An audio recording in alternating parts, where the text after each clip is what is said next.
машғулияти навбатии мо реаксияҳои ранга бо сафедаҳо мебошад.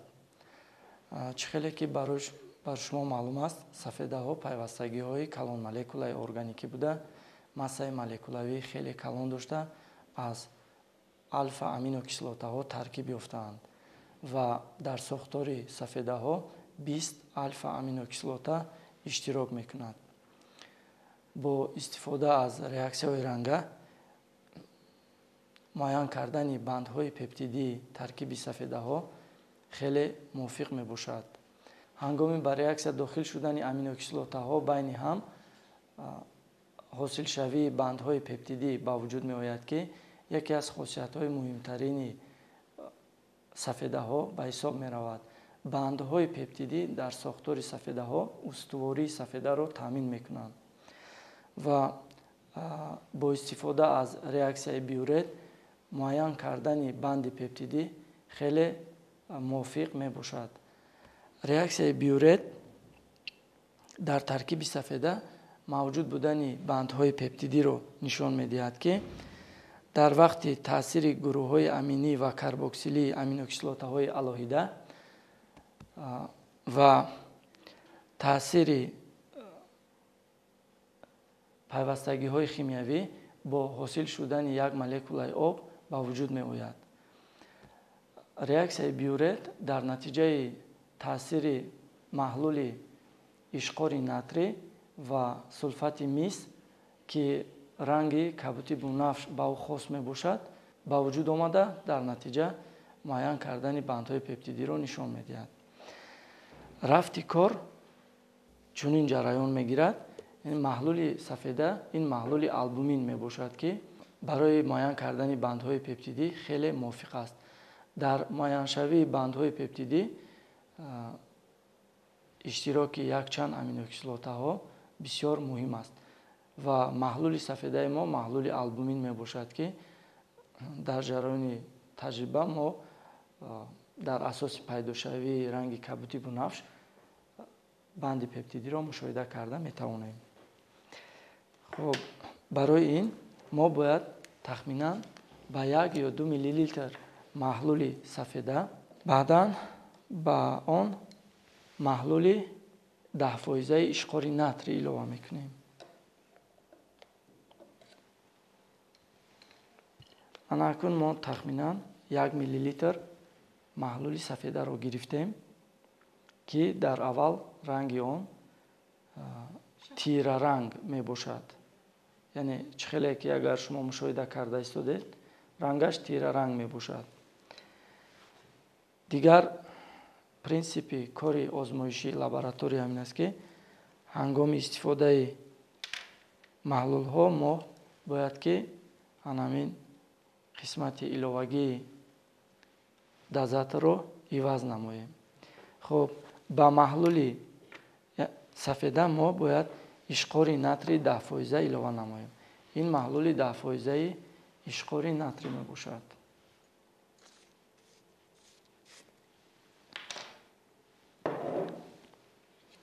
хуб, ҳангоми илова кардани ишқори натрий ба маҳлули сафеда мо бояд бо диққат бошем, зеро дар зери таъсири ишқорҳо сафедаҳо ба реаксия дохил шуда аз маҳлули сафедаи мо ҳосилшавии маҳлули аминокислотавӣ мушоҳида мегардад. тахминан 5 қатра маҳлули ишқори натрий илова кардам, ки мо маҳлулро омехта мекунем. хуб, чӣ хеле ки дар аввал шумо мушоҳида кардед, маҳлули мо рангаш тира буд. ҳозир ранги шаффофро гирифт. ҳамин хел не? яъне маҳлул рангаш шаффоф шуд. ин маънои онро дорад, ки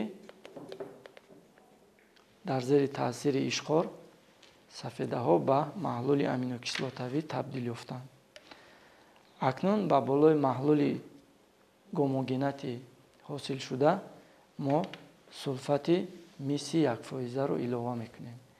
ин маҳлули сулфати миси 1% мебошад. реаксияи биурет нишон медиҳад, ки мо агар миқдори сулфати мисро зиёд илова кунем, аллакай механизми биуретии реаксия рӯйпӯш карда мешавад. Чунки ранги кабути баланд ин ранги комплексии сулфати мис мебошад ва ҳамчун реаксияи биурет ифода карда намешавад. Ба ҳамин хотир мо бояд 1-2 қатра аз сулфати мис илова намуда баъд рафти реаксияро назорат намоем. ана тахминан 1-2 қатра маҳлули сулфати мис илова намудам ки дар аввал қисмати болои маҳлул кабуд мешавад. бо ҳамин асос мо инро илова мекунем.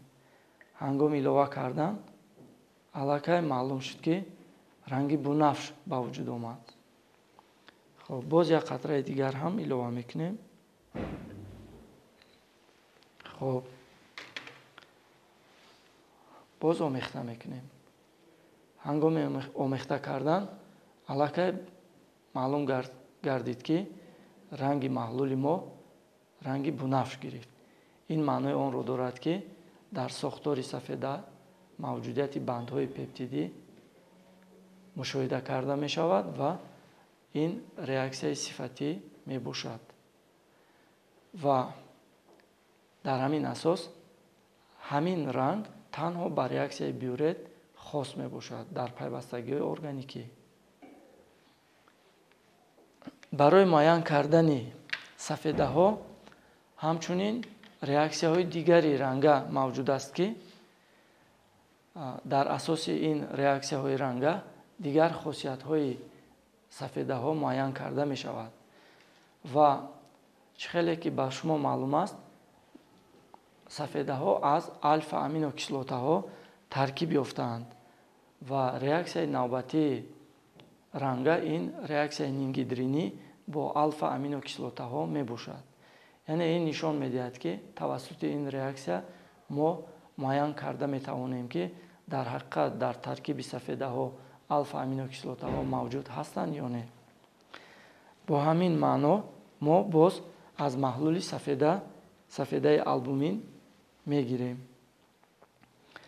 хоб ман ин маҳлули сафеда ки тахминан боз 1-2 миллилитр маҳлул гирифта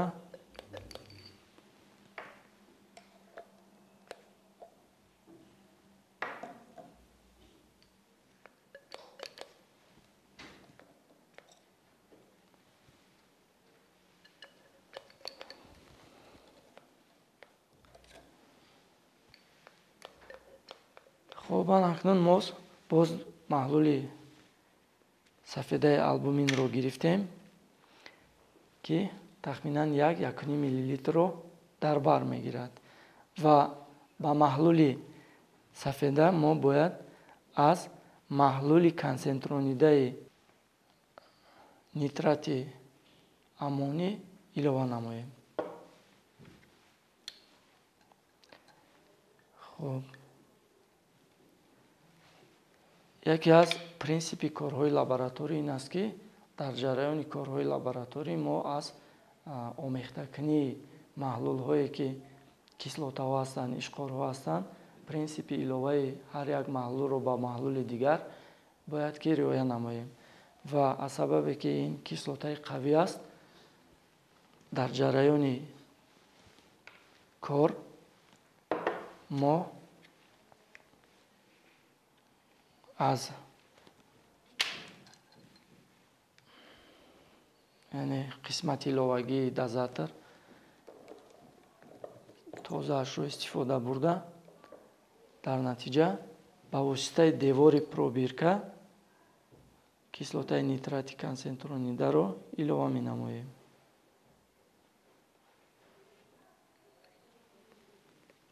тахминан 5-6 қатра маҳлули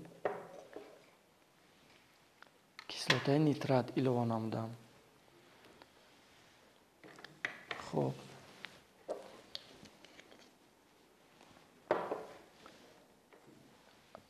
пас аз илова намудани кислотаи нитрат мо бояд ба маҳлул диққат дода бошем, зеро дар зери таъсири кислотаҳо сафедаҳо такшон мешаванд.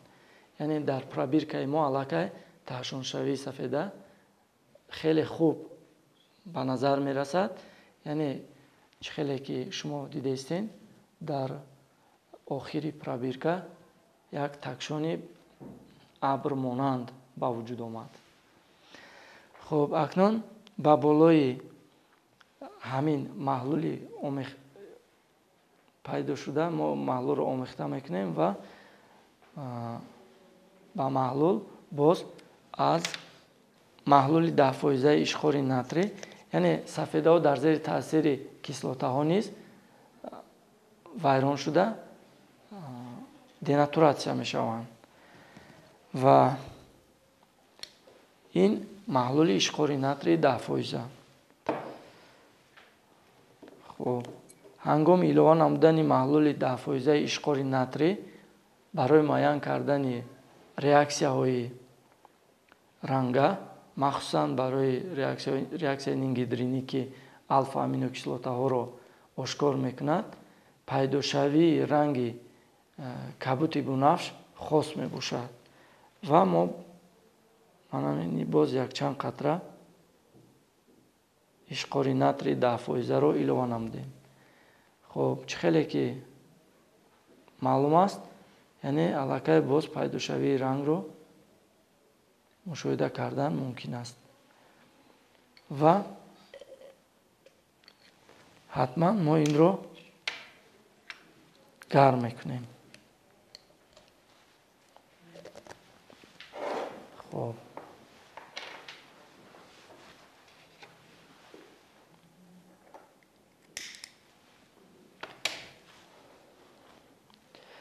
ҳангоми дар зери спиртовка гарм кардани пробиркаҳо мо аввал бояд пробиркаро гарм намоем. ҳангоми баргузор шудани реаксия шумо бояд бодиққат бошед ва ба ҳосилшавии ранги маҳлул диққат намоед.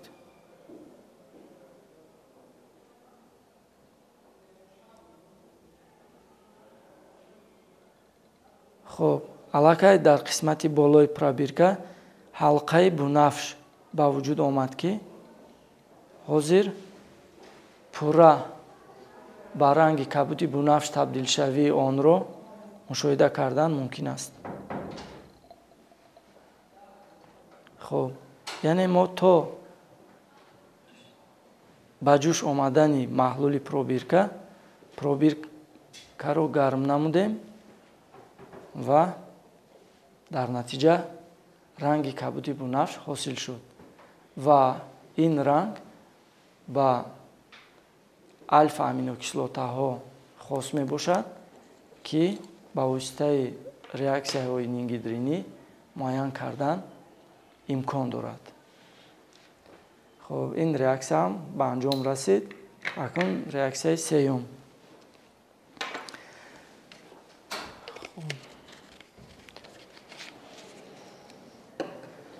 реаксияи сеюми рангаи мо ин реаксияи ксантопротеинӣ бо аминокислотаҳои ҳалқавӣ ном дорад.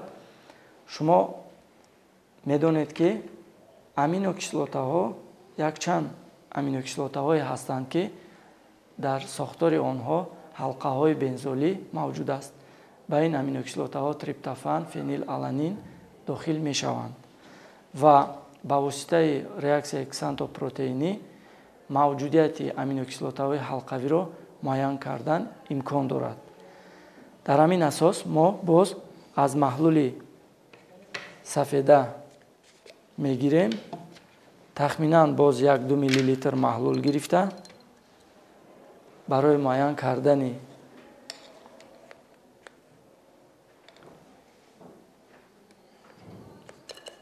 аминокислотаҳои ҳалқавӣ таҷрибаро анҷом медиҳем. бояд ба шумо хотиррасон намоям ки ҳангоми иҷрои реаксияҳои ксантопротеинӣ бо аминокислотаҳои ҳалқавӣ пайдошавии ранги зард дар аввал ва дар охир ҳосилшавии ранги норанҷиро мушоҳида кардан мумкин аст. хуб акнун мо аз маҳлули сафеда гирифтем, баъдан ба болои он маҳлули нитрати концентронида илова менамоем. ҳама вақт дар гирифтани маҳлули навбатӣ мо бояд чӣ кор кунем? яъне қисми иловагии дозаторро иваз намоем ва нитрати концентронидаро ба воситаи девори пробирка оҳиста ворид мекунем. хуб акнун шумо дар ҷараёни иловаи нитрат ба маҳлули сафеда мушоҳида кардед ки дар қисмати поёни пробирка такшони абр монанд ба вуҷуд омад. яъне дар зери таъсири кислотаҳо сафедаҳо таҳшин мешаванд. хуб акнун маҳлули ҳосилшударо дар спиртовка гарм менамоем ба хотири пайдо шудани ранги зард. ҳатман дар иҷрои корҳои лабораторӣ қоидаҳои бехатарӣ риоя карда мешаванд. хуб акнун мо боз спиртовкаро гарм мекунем. ҳамчунин пробиркаро як маротиба дар шӯъла гарм намуда сипас дар баландтар аз шӯълаи спиртовка онро дошта меистем то пайдо шудани ранги зард. ҳатман мо маҳлулро пеш ва дар ҷараён бояд ки диққат дода истем. хуб шумо чӣ хеле ки дида истен дар пробирка ҷараёни ҷӯшиши маҳлул ба вуҷуд омад ва қисми зардшавии маҳлулро мушоҳида кардан мумкин аст. маҳлули мо оҳиста оҳиста акнун зард шудааст.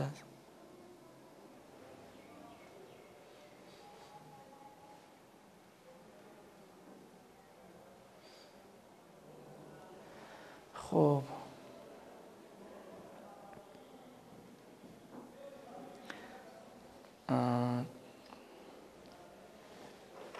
акнун спиртовкаро маҳкам карда мо дар девори пробирка яъне қисмҳои зарду алоҳидаро мебинем ки ин аллакай ҷараёни реаксияро нишон медиҳад.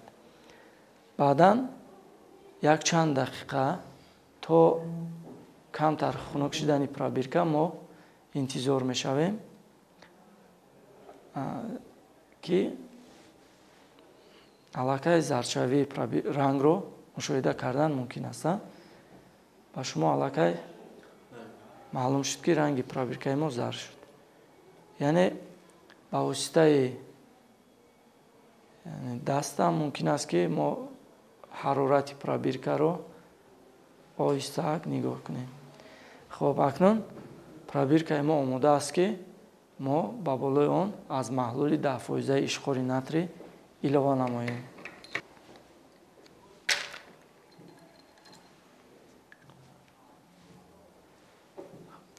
тахминан мо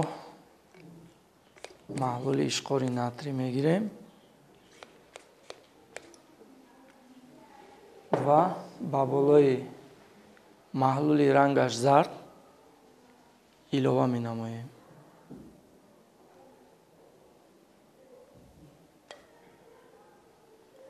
дар натиҷаи илова кардани маҳлули ишқори натрий 10% пайдошавии ранги зарди баланд ё норинҷиро мушоҳида кардан мумкин аст.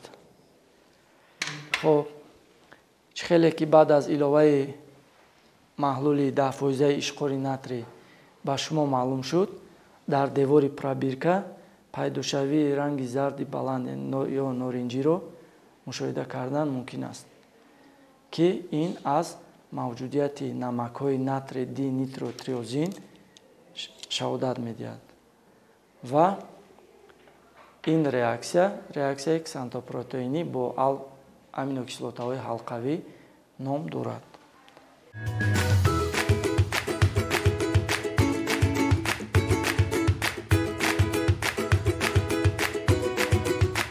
бинандагон ва донишҷӯёни азиз, шумо аз рафти таҷриба огоҳ шудед, ки мо бо истифода аз реаксияҳои ранга 3 таҷрибаро анҷом додем. дарси имрӯзаи мо ба анҷом расид. то дарси навбатӣ, тансият бошед.